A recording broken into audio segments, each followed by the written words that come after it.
ci demande de parole bi ñi nga xam ne fas yéene wu ñu wax ñi bañ a insérer seen carte yi demande parce que day feeñ fii looloo tax.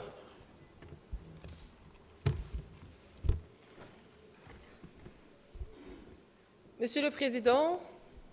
chers collègues, ce que nous examinons aujourd'hui n'est pas simplement un texte technique. C'est notre règle du jeu, ici, à l'Assemblée nationale. C'est le document sur lequel nous allons nous appuyer pour travailler, pour encadrer notre manière de débattre, de voter, de contrôler et de faire vivre la démocratie. Je tiens d'abord à saluer le travail accompli. Il y a eu un vrai effort collectif, à mon sens, du comité ad hoc, des présidents de groupes parlementaires, de la commission des lois, pour aller vers une réforme utile, une réforme partagée et respectueuse des équilibres politiques. Le texte apporte des avancées réelles que je soutiens pleinement. La création d'un comité permanent d'évaluation des politiques publiques, par exemple, est un pas décisif. On donne enfin un cadre clair à une commission constitutionnelle que nous n'avions jamais réellement eue auparavant. Et c'est à saluer. Je salue aussi la réforme des commissions d'enquête avec des pouvoirs élargis et mieux encadrés, le renforcement de la procédure sur l'immunité parlementaire, la création de la chaîne parlementaire et le rôle renforcé de la conférence des présidents. Et je veux souligner un point qui me tient particulièrement à cœur, c'est le rôle ou la reconnaissance, en tout cas du rôle des députés non inscrits. Ce texte consacre enfin leur place dans les instances de décision, notamment à la conférence des présidents, et leur donne des moyens concrets de participer pleinement à la vie parlementaire. Je pense que c'est une avancée démocratique majeure parce qu'elle respecte le pluralisme et la voix de tous les électeurs, même ceux qui ne se reconnaissent pas dans les grands blocs partisans. Cela dit, nous devons rester quand même très vigilants parce qu'il y a encore quelques zones d'ombre. Je pense à la question des démissions de députés. Le fait de permettre au bureau de constater hors session la démission d'un collègue qui quitte son parti soulève une vraie difficulté. Le député est élu par le peuple et ce lien ne peut être rompu sur décision administrative ou partisane. Nous devons alors éviter toute lecture qui pourrait faire glisser notre régime vers un mandat impératif, ce que notre Constitution rejette formellement. D'autres sujets ont aussi été discutés en commission, la parité, la durée des mandats au sein du bureau, le statut des assistants parlementaires. Ce sont des points qu'il faudra affiner avec le temps. Et ce texte, comme le disait tout à l'heure notre honorable collègue, n'est pas figé et il ne devrait jamais l'être. Pour ma part, je voterai cette proposition de loi organique par cohérence, par engagement et par responsabilité. Mais je continuerai à défendre les ajustements nécessaires parce qu'un bon règlement intérieur, Monsieur le Président, ce n'est pas seulement un texte bien écrit. C'est un texte qui évolue, qui s'adapte et qui protège l'institution en respectant ceux qui la composent. Je vous remercie. Merci beaucoup. Honorable Alioune Sène, vous avez la parole.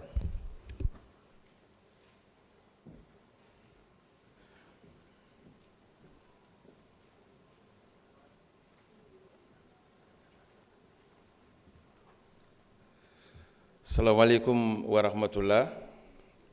Président, ñi ngi lay nuyu di nuyu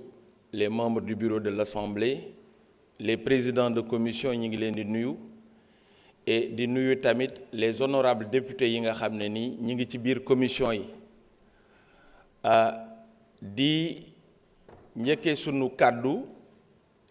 mu nekk kàddu njaal président démb xëy na dañu xatoon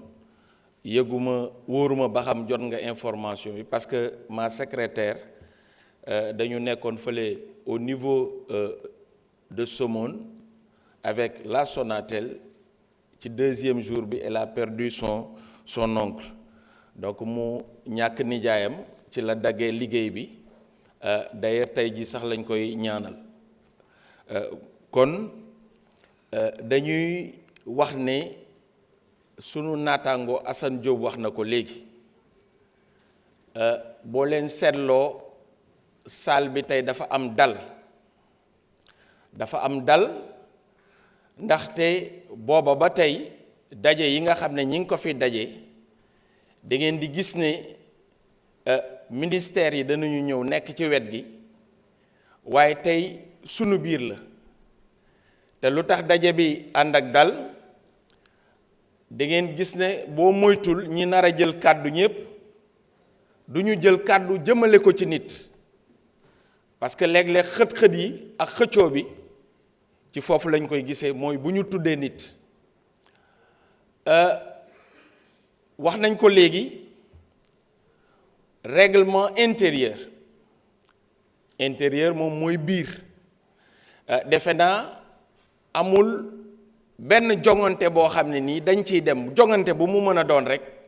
te définiruñu règlement intérieur maanaam jongante bi nan lañ cay demee lan moo la ca war lan moo la ca warul yow mi nga xam ne da ngay dem ci jongante bi tey bu ñu jëloon rek lu mel ne football di nga gis ne kat dañu teg ay règles bu ñuy wax hors-jeu bu ñuy wax faute bu fekkee ne arbitre bi dafa yor carton jaune ak carton rouge dana yor sax carton vert yooyu yëpp dafa bokk luy tënk ci nit ñi donc règlement intérieur bi nga xam ne moom la ñu tëggaat au niveau de l'Assemblée bëgg ko doxal dañu teg li ñuy wax des garde-fous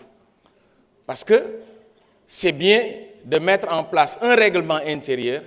mais ce règlement intérieur dañu ko war a appliquer ñun ñi nga xam ne ñun ñooy ndaw askan bi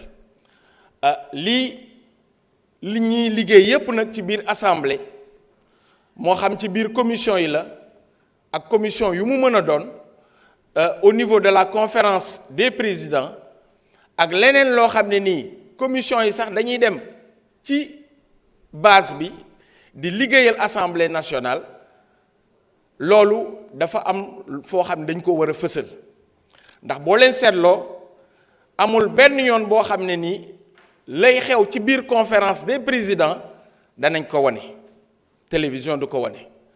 am na loo xam ne député yi ñi ngi koy liggéey jege askan wi waaye kenn du ko fësal d'où maintenant la nécessité de mettre en place la chaîne parlementaire boobu nag moo tax sax ñun ñu yëkkati sunu kàddu ñu gis ne chaîne parlementaire boobu dafa am njëriñ te dañ cee boole woon ñépp ndax dafay baax am na koo xam ne mi ngi ci biir assemblée nationale bi mi ngi laaj lan mooy dayoo walla lan mooy importance su chaîne parlementaire ak nan lañ ci liggéeyee ba ak si fii kon di leen wax ne dès le début le président de l'assemblée woote na woote boo xam ne ni dañ cee sax woo suñu ay mag yoo xam ne ñoom dañu nekkoon ci wàllu média yi Babacar Diagne ci la bokkoon Daouda Ndiaye ci la bokkoon Mignel Barro Seye daf ci bokkoon Samba Mangane ak ñeneen ñoo xam ne nii non seulement nekkuñu woon peut-être ci télévision bi nekkuñu woon ci rajo bi mais ñi ngi doon liggéey ci suuf Mamadou Ibra Kane ak ñeneen ca booba la ñu tàmbalee associé leen ci ne leen kat dañu bëgg a taxawal chaîne parlementaire ñoom it ñu jox ñu seen xalaat ñu daje fi ay daje yu bëri nag ay daje yu bëri yoo xam ne ni gis nañ ne chaque fois danañu avancer ci wàllu contenu bi maanaam lan la ñuy dëxëñ ci biir chaîne parlementaire boobu ñu def ko ci